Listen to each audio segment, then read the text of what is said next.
Good evening বন্ধুরা, আজকে একটা লং ভিডিও তোমাদের সঙ্গে শেয়ার করছি। তো এখানে এটা হচ্ছে দেশি চিকেন।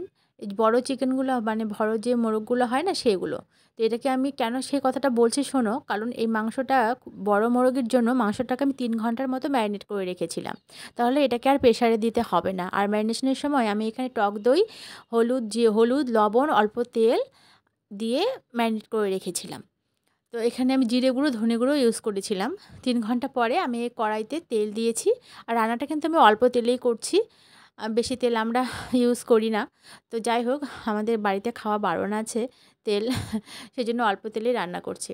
তো এখানে পেঁয়াজটাকে আমি তেলে ভেজে নিয়েছি। ভাজার পরে সেখানে আদা বাটা দিয়েছিলাম। তখন আমি আদা বাটা দেইনি, তখন আদা বাটা ছিল না, সেজন্য দেইনি। পরে আদা বাটা করে নিয়েছি। নিয়ে পেঁয়াজটা ভাজা হয়ে গেলে আমি চিকেন দিয়ে দিয়েছিলাম, দিয়ে জল দিয়ে আমি সেদ্ধ হতে দিয়েছিলাম। সেদ্ধ হতে প্রায় 45 মিনিটের মতো লেগেছে। লাগার পরে প্রেশারে দেবো না, সেই জন্যই তারপরে আমি মাংসটাকে কষিয়ে জল দিয়ে ফুটিয়ে গরম মশলা দিয়ে নামিয়ে নিয়েছি। চিকেন তো সবাই রান্না করতে পারো, আর আমার অনেকগুলো চিকেনের রেসিপি দেওয়া আছে, সেই জন্য সেটা আমি আর ডিটেলসে তোমাদের দেখালাম না, বলেই দিলাম। এদিকে আমি করব পোলাও। এটা ঝাল পোলাও করব, সেই জন্য আমি পোলাওটা চাল আমি ধুয়ে রেখেছিলাম প্রায় 45 মিনিট আগে। তারপরে আমি এখানে পেঁয়াজ বেটে নিয়েছি, মানে পেঁয়াজটাকে ভালো মতো ভেজে নিয়েছি। পেঁয়াজ কিন্তু অনেকটাই দিয়েছি, দেখতে পাচ্ছ। তারপরে এখানে ফোড়নে দিয়েছিলাম দারচিনি, তেজপাতা আর এলাচ, আর দিয়েছিলাম আমি লবঙ্গ।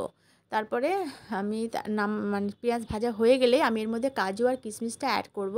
কাজু কিশমিশটা পরে দেব। আর যখন চালটা দেব তার কিছুক্ষণ আগে জিরে দেব। জিরেটাকে কিন্তু ভাজবো না, জাস্ট জিরেটা আমি তেলে দেব, দিয়ে চালটা দিয়ে দেব। চালটা খুব সুন্দর গোবিন্দভোগ চাল, এত সেন্ট বেরিয়েছে। নতুন চাল আমার শাশুড়ি মা দিয়েছে বাড়ি থেকে। যাই হোক, চালটা খুব ভালো। এবারকার পোলাওটা যা হয়েছিল, মানে একদম খিলা খিলা যা বলে, আর এত সুন্দর কালার। আমি হলুদটা খুব অল্প দিয়েছি, খুব একটা হলুদ কিন্তু ভালো লাগে না, খুব একটা হলুদ, ওটা বাসন্তী পোলাওতে ভালো লাগে। তো এটা মিষ্টি না, ঝাল পোলাও। কয়েকটা কাঁচা লঙ্কাও দিয়ে দেবে তোমরা, আর একটা যদি চাও ফোড়নে শুকনো লঙ্কা দিতে পারো। তো রাত্রে আমার মেয়ে ঝাল খেতে পারে না, সেজন্য আমি এখানে লঙ্কা ইউজ করলাম না। তো দেখো কালারটা দেখেছো একবার, মানে এত সুন্দর, দেখে মন ভরে আছে। তো আমি চালটাকে ভেজে নিয়েছি। চালটা যখন কড়া থেকে ছেড়ে দেবে, তখন ওর মধ্যে তুমি জল দিয়ে দেবে। জল কিন্তু ডাবল দিবে, মানে যদি 1 কাপ চাল দাও তো 2 কাপ জল দেবে। জলের পরিমাণটা তোমরা জানো, আমি তবুও বলে দিলাম। আর আমি এখানে 1 হাতার মতো দুধ দিয়েছি। দুধ দিলে পোলাও সবসময় সফট থাকে, তারপরের দিনও সফট থাকে। আমরা একটু বাসি পোলাও ভালোবাসি, একটু তো পোলাও রেখে দেবোই সকালের জন্য। তো যাই হোক, পোলাওটা যখন জল হয়ে গেছিলো, তখন আমি এটাকে চাপা দিয়ে রেখেছিলাম দমে। দমে প্রায় 15 মিনিট রাখার পরে পোলাওটাকে আবার উল্টে পাল্টে দিতে হবে। এটা কিন্তু দমেই হবে। তো এই যে উল্টে পাল্টে দিলাম, দিয়ে আবার ঢাকা দিয়ে রেখে দেবো।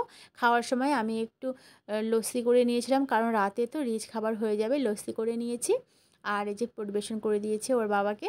তো টাটা, তোমরা সবাই খুব ভালো থেকো। একবার হলেও আমার রেসিপিটি ট্রাই করো।